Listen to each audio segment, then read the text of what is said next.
Okay. So, where were you in the building between 3 and 5 p.m. on March 27th? I was here in the classroom. Okay. And what were you doing? I was working with some FBLA students in preparation for an upcoming competition. And why weren't you at the staff meeting? Because Yeah. you're part of the coffee shop, right? Yes. And what's your role with the coffee shop? I'm kind of the second point person, I guess you would say. Mr. Morgan is really the king of the coffee shop, so to speak. He takes responsibility for it and is there after school and handles and supervises the students because he has the seniors in class. And so it's a senior project. And so he manages the day-to-day stuff, and then I'm here as backup if he needs it. And since I'm the FBLA sponsor, kind of active in getting students to work it and stuff like that. Okay. Did you know of any drug distribution in the coffee shop at all? I've heard that just from this, but I would have to see it to believe it. Okay.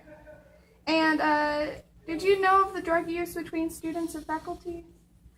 I had not until this came up. I mean, that's one of those things that if you're not the type of person that does that kind of stuff, people that do that kind of stuff don't talk about it around you. Yeah. So, I was completely unaware that was going on. Okay. Speaking of students, did you know Geronimo? Yeah, I had him in class his sophomore year. Sophomore year? Okay. Yeah. And what was he like in your class? At first he was very disengaged, not, didn't want to be there kind of thing. But the more the year went on and the more we drew him in, he got more and more interested in it. It seemed to be a topic he understood. And so he ended up doing very well. Okay. And so do you know why he has a C in your class but is failing most of the other classes? Partly I think because it is a different style of learning. It's more project-based in nature. So it's a lot more engagement with each other in the classroom. It's more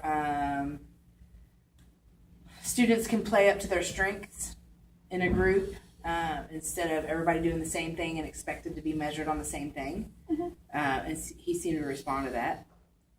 That's good. Did you have any discipline issues with J-Ron at all?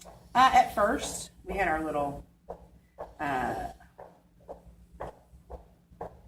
would you put it? We had to kind of come to an understanding. Yeah. But once he knew that, I wasn't there just to get on him and that I was wanting him to be interested and cared about what he thought and that kind of stuff, once he felt like he added value to the class, he got involved. Okay. And did you see him on March 27th between 3 and 5 at all? Did not, because I don't have him this year. Okay. I didn't have him this year. Did you know of the murder of J-Ron? After the fact, yeah. Okay. It was quite surprising to find out that had happened when I was here with students in the building. Yeah. It's a little bit scary. Yeah. And what do you think should happen to the person who did the murder? Well, it without knowing anything around how he was killed, like if there was an altercation or if somebody snuck up behind him, and I don't know what exactly happened. I don't know any of the details, and so my gut reaction is that somebody should, do we do the death penalty in Kentucky? At least life in prison, but on the flip side, I don't know what happened for sure. So without knowing, if he was going back and forth with somebody and made it, came at them. I mean, I don't know what happened. So without knowing for sure, it's hard to say emphatically, I Okay. think this person should do this or whatever. Did you know that he stole money from somebody and that's why he got killed? I didn't know that. So if you knew that, what would you punish the person with? I mean, that doesn't equate to murder. I mean, theft is one thing, murder is another. So, you know, I think every person on the planet at one point or another, with the rare exception, can say, yeah, I stole a pack of gum. Right? So, like, where do you draw the line? Does that mean that everybody should be murdered because they...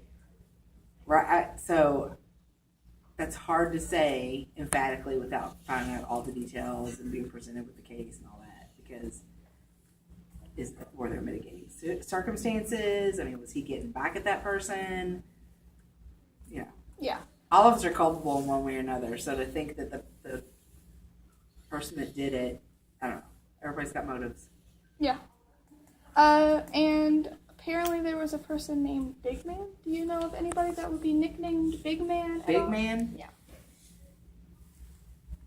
I mean, I can think of some big kids that might tongue in cheek, but not. I mean, I've never heard that before, so I can't. I mean, I wouldn't say without hearing someone referred to as that. Okay. Does that make sense? Yeah. Yeah. All right, that's enough questions for you. Okay. Thank you, Ms. Adams. You're welcome. Hope you have a good day. Thanks.